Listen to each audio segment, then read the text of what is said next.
오늘부터는 이야기가 좀 더 급박하게 돌아갑니다. 엘리사가 선지자 제자 한 사람을 불러서 명령을 내리게 됩니다. 이 명령은 다음과 같습니다. 먼저 옷을 동여매라고 했습니다. 여러분, 옷을 동여맨다는 것은 아주 활동적인 그런 이제 자세를 취하기 위한 행동입니다. 군대에 다녀오신 분들은 다 아시겠지만 군대에서는 비옷을 따로 입지 않고 판초이라고 이 비닐 같은 것을 덮었습니다.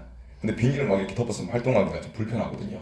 그래서 비 오는 날에 작업을 하기 위해서는 판초이를 쓰고 우리 허리를 동여맵니다. 그렇게 하면 활동하기가 뭐 삽질이라든지 연장을 사용할 때 훨씬 편리합니다. 이처럼 허리를 동여매라는 것은 빨리 달리기 위한 차림새를 하라는 것입니다. 지체 없이 빨리 다녀오라 라는 그런 명령을 내리는 것이죠. 그리고 손에는 기름병을 들고 길라 라못으로 가라고 했습니다.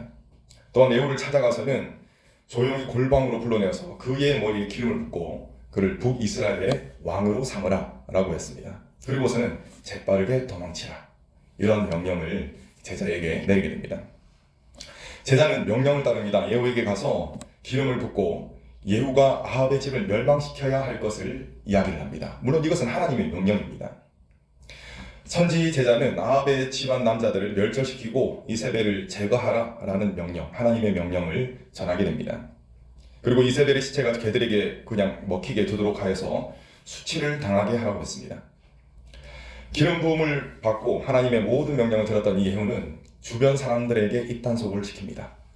그리고 예후를 중심으로 해서 새롭고 강력한 세력이 결집하게 되는 것이죠. 그리고 예후는 곧바로 아합의 가문을 치기 위한 행동을 개시합니다. 지체함이 없이 바로 개시합니다. 이 당시 북이스라엘 요람 왕은 길랄 라못을 지키기 위해서 고군분투하고 있었습니다. 아람과 전쟁을 하고 있었던 것이죠. 근데 이전에 자신의 아버지였던 아합이 놓아주었던 이 아람, 그 아람이 너무나 강력해졌습니다. 그래서 전투를 하다가 밀려나게 된 것이죠. 그냥 밀려나게 된 것이 아니라 부상을 당하고 밀려나게 됩니다. 그래서 이 요람, 북이스라엘의 요람 왕은 치료를 위해서 이스라엘로 돌아가게 됩니다. 예후는 이 모든 정보를 이미 다 알고 있었던 모양입니다. 이것을 보아하니 평소 예후의 영향력이 상당했다는 것을 알 수가 있습니다. 예후는 이 모든 것을 알고 곧바로 이스라엘로 향하게 됩니다. 물론 목적은 이 아합의 가문을 제거하는 것입니다. 때마침 이때 유다의 왕 아하시아가 병문안을 왔습니다. 사분지간이지 않습니까? 병문안을 와 있었던 것이죠. 이것을 예후의 입장에서 보면은 하나님의 반대편에 서 있던 자들을 1타 2피로 심판할 수 있는 기회를 얻은 셈이었습니다. 북이스라엘의 왕 요람은 예후가 병거를 타고 급하게 오니까 그 이유가 매우 궁금했습니다. 그래서 사람을 보내서 그가 좋은 소식을 가지고 오는 것인지를 알아보라, 이렇게 시켰습니다. 이 명령대로 사람을 두 번이나 보냈습니다. 그런데 어떻게 됩니까? 가는 사람마다 돌아오지를 않는 것입니다. 그래서 결국 요람이 직접 아픈 몸을 이끌고 나아가게 됩니다. 이때 아하시아도 같이 나가게 되죠. 여러분, 원수는 외나무다리에서 만난다는 이야기가 있지 않습니까? 이것처럼 이 두 명이 만나게 된 장소는 나봇의 포도원이었습니다. 여러분, 나봇의 포도원 어떤 사연이 얽혀있는 장소인지 아시죠? 아버지인 아합과 나봇이라는 사람의 그 피해 사연이 얽혀있는 그런 장소였습니다. 이 장소에서 이제 이 사람들이 만나게 됩니다. 그런데 어째 요람이 느끼기에 분위기가 심상치 않습니다. 아니나 다를까 반역이 일어났다는 사실을 깨닫게 된 것이죠. 그래서 급히 도망을 가고자 했습니다. 그런데 이 예후라는 사람이 이 무력이 굉장히 뛰어난 사람이었습니다. 실력이. 그래서 이 화살을 쐈는데 그 화살이 염통이 있게 뚫려서 죽게 되었다, 그렇게 이야기를 합니다. 그리고 이 모습을 지켜봤던 유다의 왕 아하시아가 아차 싶은 겁니다. 그래서 도망을 갑니다. 그런데 예후가 뒤쫓아가서 그 역시 처단하게 됩니다. 이제 예후는 이세벨을 처단하기 위해서 나섭니다. 왜냐하면 이세벨은 그 모든 일의 근원이었기 때문에 그렇습니다. 예후가 들어옵니다. 그러니까 이세벨은 이런 말을 합니다. 주인을 죽인 너 시므리여 라고 말입니다. 여러분, 시므리는 어떤 사람이냐면은 반란을 일으켰던 사람입니다. 여러분들도 잘 아시다시피 북이스라엘은 왕이 여러 번 바뀌었습니다. 그것도 적법한 절차에 의해서 바뀐 것이 아니라 반란을 통해서 정말 자주 바뀌었습니다. 이 가운데 반란을 통해서 정권을 잡은 사람 가운데 시므리라는 사람이 있었습니다. 그 역시 원래는 군대 장관이었는데 반란을 일으켜가지고 엘라를 배신하고 그를 죽이고 왕이 되었던 사람입니다. 그런데 성경의 기록에 의하면은 그가 7일을 며칠을요? 7일을 다스리다가 이제 죽었다. 반란이 일어나가지고 죽었다. 그렇게 되어 있습니다. 그래서 시므리 하면 뭐가 떠오르냐면요, 7일 차나가 떠오릅니다. 야, 7일을 다스린 사람이다 라고 하면 여러분 존경심이 일겠습니까? 아니면 그 사람이 좀 업신여겨지겠습니까? 업신여겨지는 것이죠. 이세벨은 지금 죽음 앞에 있습니다. 그럼에도 불구하고 예후를 시무리에 빗대는 그런 당찬 모습을 보였던 것입니다. 결국 이세벨은 실세를 파악했던 내시들의 손에 의해서 들려서 창밖으로 던짐을 당해 죽임을 당하게 됩니다. 그리고 개들이 이세벨의 시체를 먹어서 두 골과 발, 손 외에는 아무것도 남지 않게 됩니다. 이 큰 수치를 당했던 것이죠.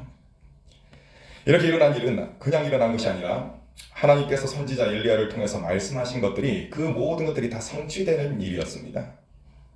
오늘의 이야기는 여기까지입니다.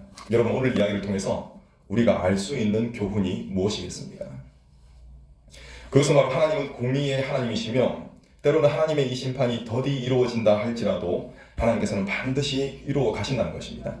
그리고 하나님께서는 하나님 그분의 계획을 차근차근 이루어 가신다라는 것을 오늘 말씀을 통해서 알 수가 있습니다. 이 아합의 가문은 씻을 수 없는 죄악을 계속 저질렀습니다. 그리고 그 기세가 어땠냐면은 그 아합의 가문이 천년만년 갈 정도의 기세였습니다. 그런데 이 과정에서 하나님께서 심판하셨고 또 이 심판의 과정에서 예후라는 인물이 심판의 도구로 사용되었던 것입니다. 여러분, 예후라는 인물에 대해 잠깐 생각을 좀 해볼까요? 여러분, 예후의 기질이 어땠던 것 같습니까? 주저함이 없습니다. 기름 부음을 받자마자 곧바로 실행에 옮겼던 자였습니다. 한마디로 실천력이 그냥 끝내주는 화끈한 사람이었던 것입니다. 그리고 예후가 이스라엘로 막 진격할 때 그 모습을 한번 떠올려 보시기 바랍니다. 위에서 사람들이 이제 망대에서 예후가 오는 걸 막 쳐다보고 있는 것이죠. 그때 요람이 뭐라고 이야기합니까?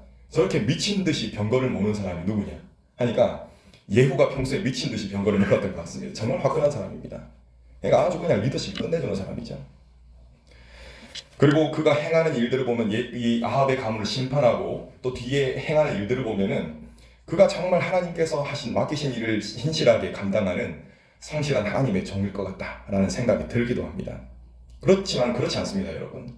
그 역시 흠이 아주 많은 사람이었습니다. 뒤에 함께 나누시게 될 테지만 화끈하게 주님의 도구로 사용되었던 예후 역시 누구의 뒤를 밟게 되냐면은 여로보암의 뒤를 밟게 됩니다. 여러분, 여로보암이 어떤 인물이었습니까? 전형적인 용두사미형 인간이었습니다. 하나님께서 세우셨지만 하나님 뜻대로 하지 않았던 사람입니다. 예후도 그 길을 그대로 뒤따라 가게 되었던 것이죠. 이처럼 흠이 많은 자를 하나님께서 사용하셨던 것입니다. 우리가 그냥 쭉 흘러가는 이야기, 그것을 보면은 예후가 큰 일을 했습니다. 그러니까 이 스포트라이트가 예후를 향해서 비춰지고 있습니다. 예후가 주목을 받고 있다는 것입니다. 그렇지만 여러분, 역사를 이루시는 분은 어떤 분이십니까? 누구이십니까? 하나님이십니다. 스포트라이트는 받지 않으십니다. 전혀 나타나지 보이시지 않습니다. 그러나 보이지 않는 하나님께서 그 모든 역사를 주관하시는 역사의 주관자시다라는 것입니다. 여러분, 하나님께서는 반드시 모든 것을 치리하십니다. 세상이 혼란하게 돌아가는 것 같다 할지라도 그렇습니다. 여러분, 지금 우리가 살아가는 세상은 어떻습니까? 참 혼란스럽습니다. 그러나 여러분, 하나님께서 이 세상을 다스리신다라는 사실을 꼭 믿으시기 바랍니다. 하나님께서 혼란스러운 세상 속에서도 그 안에서도 선하신 뜻을 이루시고 또 하나님의 질서를 이루어 가십니다. 그렇기 때문에 우리는 매 순간 하나님의 신실하심을 의지하고 기도해야 하는 것입니다. 여러분, 혼란하면 혼란할수록 더욱 주님을 바라보시고 기도하시기 바랍니다. 여러분이 믿음으로 기도하신다면 주님께서는 여러분들에게 선물을 주실 것입니다. 어떤 선물인 줄 아십니까? 평강이라는 선물을 주십니다. 역사의 주관자이신 하나님을 더욱 굳게 붙드시는 저희 여러분 되시기를 간절히 축원합니다. 기도하겠습니다.